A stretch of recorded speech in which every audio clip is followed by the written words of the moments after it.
Hello folks, welcome to Canal Channel Jose. Today we're going to talk about what should you do when you borrow a car or a vehicle from somebody else. There's going to be times that you're going to need a vehicle to do something or go somewhere or for any reason. So you should do a couple things before you drive that car away so you don't get in trouble. So it might sound silly, but the first thing you should do, ask the owner of that car is that what kind of fuel does that car take to run or operate normally? It might be diesel fuel or it might be regular gasoline. So there's manufacturers out there with diesel or gasoline engine and the same looking car. For example, European cars. So if you don't ask the owner of the car what kind of fuel it takes, and then you're driving the car that you have borrowed, you pull up to the gas station because the gauge is reading low on fuel, and you start pumping regular fuel into it, but that car requires diesel to operate. So now you got regular fuel, gasoline in the system is going to contaminate all the system. So now that car is not going to run right, or it's going to even not run at all. That fuel tank is going to have to be taken out, empty it, flush the whole system, clean the system out of the fuel that's not supposed to be in there, and now charge it with the regular fuel, the diesel or fuel that's supposed to be in there. So that way the car can drive again.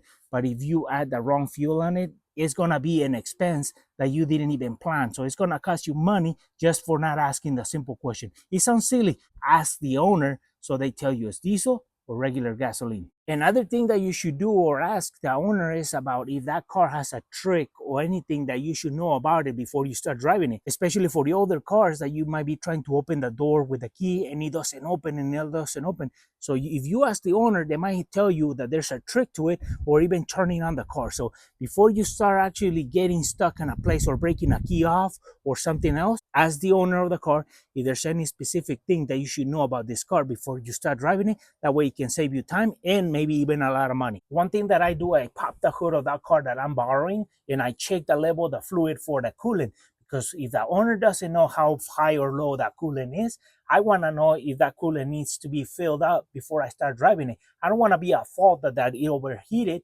and it's on my hands, because the cars, when you borrow them, that's when they break down because you don't know that car. So I want to check where that level is so I can fill it. So that way I know I have peace of mind that at least I filled it up when I started driving it. So then later on, if the dash starts marking me overheating, at least I know that there's something else wrong and it wasn't the level of the fluid. So always check the coolant level before you start driving it, because it might be an overheating and it might be on your hands. So another thing that I do while I'm in here in the engine is that I just check the fluid of the coolant level. I check the engine oil and I want to know where at what level that engine oil it is. So you just check if it needs some oil and you top it off and you add the right oil weight to that engine that is recommended by the manufacturer. And then there's some other models that they have dipstick for that transmission as well. So you want to check the transmission as well. And then once you check that, then you know where the levels are, because you just check the coolant and then you don't check the engine, you might end up damaging that engine because you thought that a coolant was just the only thing you have to check. Before you start driving the car away, you want to make sure that you look around inside the cab to see if there's anything that shouldn't be in there that might get the attention of the law once if you get pulled over. You don't want to have a aluminum can from such a brand alcoholic beverage open.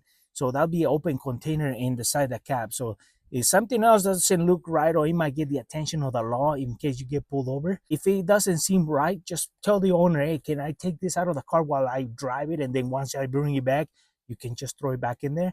Because if you get pulled over, now is even if you say I'm borrowing the car, you're the one driving the car. So I've seen so many people get in trouble for that just because they're driving somebody else's car and then the law pulls them over and then something is in there that shouldn't be in the cab or is troublemaker. So avoid that, do a visual inspection, and then that way, if you, in case you get pulled over, you're not going to be in trouble because you're borrowing somebody else's car. Even if the car is not under your name, at least you don't have something that can get you in trouble in the cab. Once you drive away and there's something in the cab and you get pulled over by the law, then you're in trouble because you're driving the car and not the owner. So ask those questions and look around, so that can get you out of trouble and save you a lot of money as well. So with that said, folks, for friends who are watching our video, haven't subscribed to our channel, please subscribe. If you like a video, give us thumbs up, share it, and we'll see you soon with more videos here in el canal de Channel Jose.